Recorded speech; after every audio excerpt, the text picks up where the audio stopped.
Hello, I'm Pastor Dio Moriyi. Today I will be talking to the ladies. I will be talking to the married women. I will be talking to those who are about to get married or those who have the intention of getting married, specifically to those who are married. Now, I would love you to understand that your looking good doesn't end with marriage. Your looking good doesn't end with marriage. So you must understand that you have to keep bringing forth this appearance to make sure that you bring your spouse closer. The first thing the man saw when God brought the woman to Adam was, wow. I want your daily appearance to be a wow to your husband, to be a wow to your husband.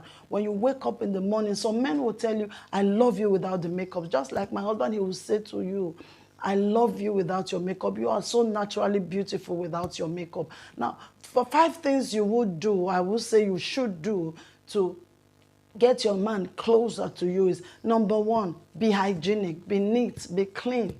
Don't always put forth this show of being neat outside alone. Then inside the house, you're so scattered and so untidy. Learn to know how to keep your body. Learn to know, not just making it up, make it real. Now, the makeup we put on is called a make-up. That's a make-believe of what it should look like. Don't make up in your dressing. Don't try to show for what you're not in outside when you are so scattered inside.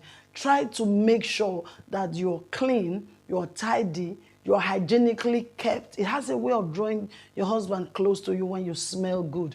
When you smell bad, it repulses them. When your clothes smell bad, it repulses them. They might not say it because they love you. Like I will always say, if you've been listening to me, I will tell you love is not enough. There are several things to add to love to make love good. So men will tell you, I love my wife. It's not that I don't love my wife. I love my wife. I don't know why I'm just cheating. See, there are several things you're doing that he doesn't like, but he just has to endure. Now, for those of us who are in the ministry, I've seen a lot of ministers complain about their wives. They complain about their wives, and I tell them, make her become what you want.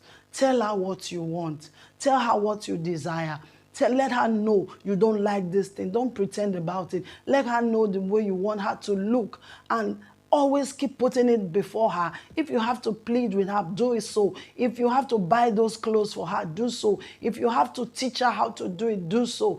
And then you'll find out that when you keep putting it before her, she will change. I'm talking to the men. Therefore, the women, you try as much as possible to bring back those things that made your man get attracted to you, that thing that got him attracted to you, that thing that brought him close to you. Go back to it. Don't just let it end with the very day he put the ring in your finger. Don't let it end that day. Don't let it end the day you gave birth to your first child or your second child and you just threw yourself open. Stop tying wrapper around the house, just tying wrapper around your neck, around the house, looking as if you are already 80 when you are just 25 or 30. Learn to look the best at all times, even in the bedroom, the living room, wherever you are in the house, not just when you go to church. The reason is sometimes the men look at their wives in church and they say, wow, my wife looks good in church, only in church. And that's why you see they are so close to you in church. They sit with you in church. They want to go around you in church because you just look good only in church. And at home, they don't come close because you look the opposite of what you look in church or outside. Please, it is not a make-up life. It is not a make-believe life. It's a real life. Let your life be good. Spend some money on things that will make you look good. For instance, you don't need to make up your body to look good. There are lip creams that are so natural you can use on your body. It will not bleach your skin. It will not get your skin wrinkled. It will just make your natural skin glow. And they are so cheap and they are so natural in the market, it won't cost you anything. Now, when it comes to your teeth, I have had that problem before where my teeth is just completely yellow. Yes, it might be because of the drugs you take. It might be because of what it might be because you're not properly taking care of it, or the toothpaste you're using is not that good. Make sure you give your teeth some attention. Make sure that your teeth looks good a bit. Especially for those of you who are still young and still has this white teeth. For those of us who are almost 50, we still have to do some little things around our teeth and our mouth on a daily basis. Brushing twice helps you. Morning and night, morning and night. It helps you. And then second thing you should do, your surrounding. Like I'm talking about 5 things that won't make your husband not come close to you. If your surrounding is dirty, number 2 is surrounding. If your surrounding is untidy, you won't make your husband come home all the time. If you litter clothes on the chair, you litter clothes on the bed, the wardrobe is up and down, everything is scattered in the house. Visitors come, they are dragging the seats with shoes and bags. You will drive your husband, but you will not even make him bring people home. So learn to keep your surroundings clean. Like number 1 is your husband will run away if you're not neat, if you're not tidy, if you're not hygienic. So that will send him off. That's one of the signals that will send any man off when the wife is dirty. Number 2, your surroundings. Take good care of your home. Take good care of your home, your toilet, your kitchen, your living room. Let it be as if you are expecting somebody in the next 5 minutes. Always make sure your house smells good. That's number 2.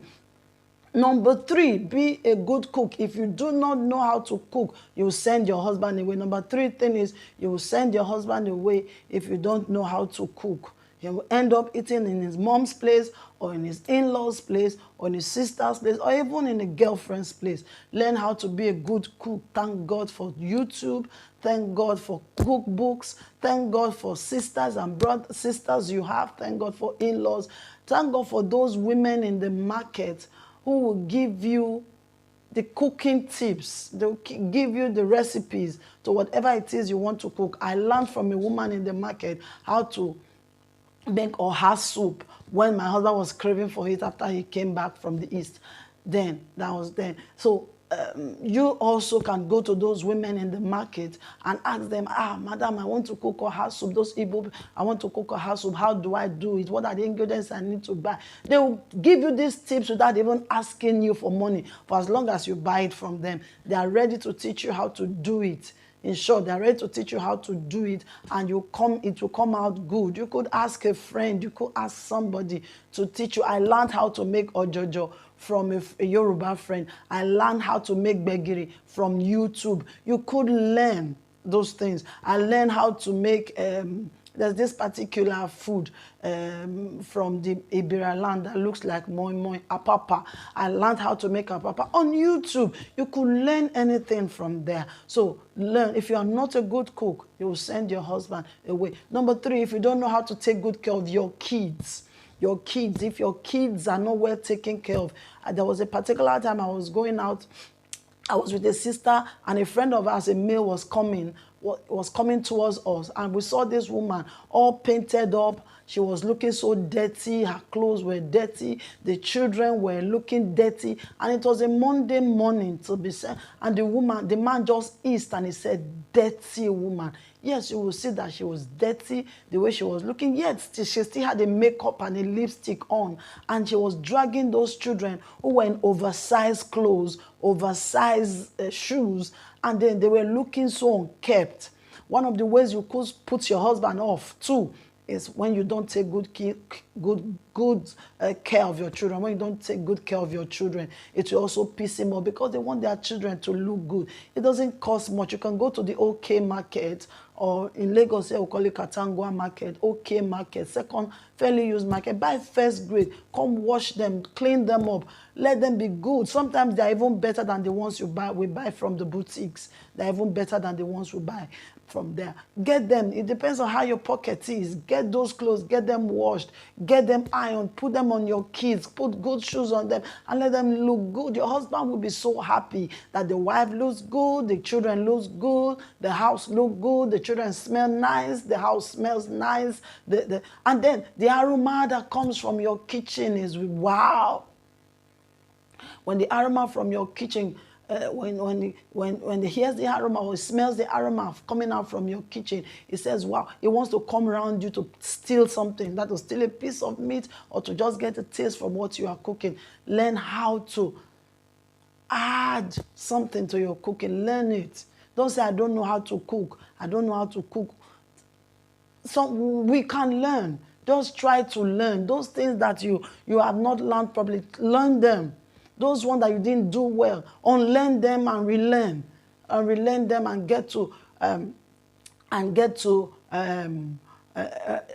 rebrand yourself. Then lastly, the fifth one, learn etiquette. Learn how to talk in public. Most of us, when we get to public, the way we treat is we just pick everything on the street and it is repulsive. Learn etiquette, how to eat on the street. Sometimes we go to public places, we just get ourselves messed up. We get to public places, they're putting 4 things there on the table for 4 persons and you're already taking 3. Learn table etiquette. Learn how to compose yourself in public. Learn how to sit properly in public. Learn how to talk properly in public. Don't be a loud mouth in public.